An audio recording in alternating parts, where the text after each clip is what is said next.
শরীর শিউরে ওঠার মতো একটি ঘটনা। গভীর রাতে মুয়াজ্জিন মাইকে ঘোষণা দিচ্ছে, প্রিয় এলাকাবাসী ঘুম থেকে উঠুন, সেহরি খান। পাশ ফিরে উঠতে যাব, তখন খেলাম বড় ধরনের একটা ধাক্কা। ঝাপসা আলোতে দেখলাম আমার মতো দেখতে পাশে একজন শুয়ে আছে। এইটা আবার কি? ভয়ে ভয়ে তাকে নাড়া দিলাম, দেখলাম অচেতন, কোনো কথা বলছে না। শরীরটা খুব ঠান্ডা। কিছুক্ষণ পরে মনে হলো ভদ্রলোক মারা গেছে। চিন্তা করলাম এই লাশটা এখানে এলো কিভাবে।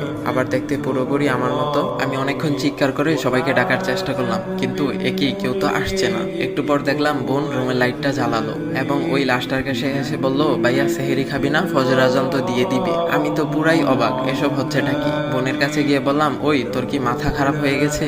লাশটা রুমে আসলো কিভাবে? এটা কার লাশ? দেখলাম সে আমার কোনো কথাই শুনছে না। সে লাশটা ধরে অবাক হলো এবং চিৎকার করে উঠলো। মুহূর্তেই পাশের রুম থেকে আব্বু আম্মু আসলো। আম্মু ধপ করে খাটের পাশে বসে লাশটাকে ধরে ঝাঁকাতে লাগলো এবং চিৎকার করে বলতে লাগলো, বাবা কি হয়েছে তোর? কথা বলছিস না কেন? কথা বল বাবা, কথা বল। আম্মুর চিৎকারের আওয়াজে চাচা চাচি, ভাই ভাবি, কাজিনের সবাই এসে জড়ো হলো। লাশটা দেখে সবাই ইন্নালিল্লাহ পড়তে লাগলো।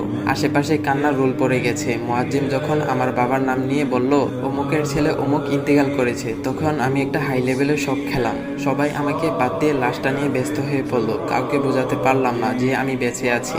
মনে হলো সবাই পাগল হয়ে গেছে। এক কাজিনকে খেপে গিয়ে একটা ধাক্কাও মেরেছি, কিন্তু দেখলাম সে বিন্দু পরিমাণ প্রতিবাদ করলো না। ফজরের পর লাশটা গোসল দেওয়ার ব্যবস্থা করা হলো। মুয়াজ্জিন সাহেব আরেকজনকে নিয়ে আসলেন গোসল দিতে। দুজন বলাবলি করতে লাগলো, আরে মৃত্যু কার কখন আসে বলা যায় না। এরকম তাগড়া মানুষ মারা যাবে কে ভেবেছিল? কাল বিকেলেই তো আমাদের সাথে হাসি মুখে কথা বললো। আমি লাশের পাশে দাঁড়িয়ে ওদের কথা শুনছিলাম। গোসল দেওয়ার পর কাফনের কাপড় পরিয়ে খাটের উপরে লাশটা রাখা হয়েছে। লাশটা ডাকবার জন্য মসজিদ থেকে কালো রঙের কাপড়টা আনা হলো। সবাই শেষবারের মতো লাশটাকে দেখার সুযোগ করে দেওয়া হলো। এখনো আমার কাছে সবকিছু পরিষ্কার না, কিছুই বুঝতে পারছি না আমি। বাসার আশেপাশে প্রচুর মানুষের ভিড়, আত্মীয় স্বজন, বন্ধু বান্ধব সবাই এসেছে লাশটাকে দেখতে। কত পরিচিত মানুষ কান্নাকাটি করছে, কিন্তু কাউকে বুঝাতে পারলাম না আমি মারা যাইনি, আমি বেঁচে আছি। এটা অন্য কারো লাশ, কেউ আমার কথা শুনতে পাচ্ছে না। জোহরের পর জানাজার আয়োজন হয়ে গেছে। লাশটা নিয়ে যাওয়ার মুহূর্তে আম্মু আর বোনের লাশ ধরে সে কি কান্না! অবাক ব্যাপার, একদিন আগেও ঠান্ডা সর্দি লেগেছিল, হালকা জ্বরও ছিল। 2-1 দিন যাবত ঠিক মতো নামাজ আদায় করতে পারছিলাম না, কিন্তু আজ কিছুই মনে হচ্ছে না। আমি পুরোপুরি সুস্থ আর শরীরটাও তোলার মতো হালকা মনে হচ্ছে। যাই হোক, লাশটা চৌরাস্তার ঈদগাহ মাঠে জানাজার জন্য নিয়ে যাওয়া হলো। ঈদগাহ মাঠে একটুও জায়গা ছিল না। বাবা হালকা একটু কথা বললো, পরে ইমাম সাহেব একটু বয়ান করে জানাজা পড়লেন।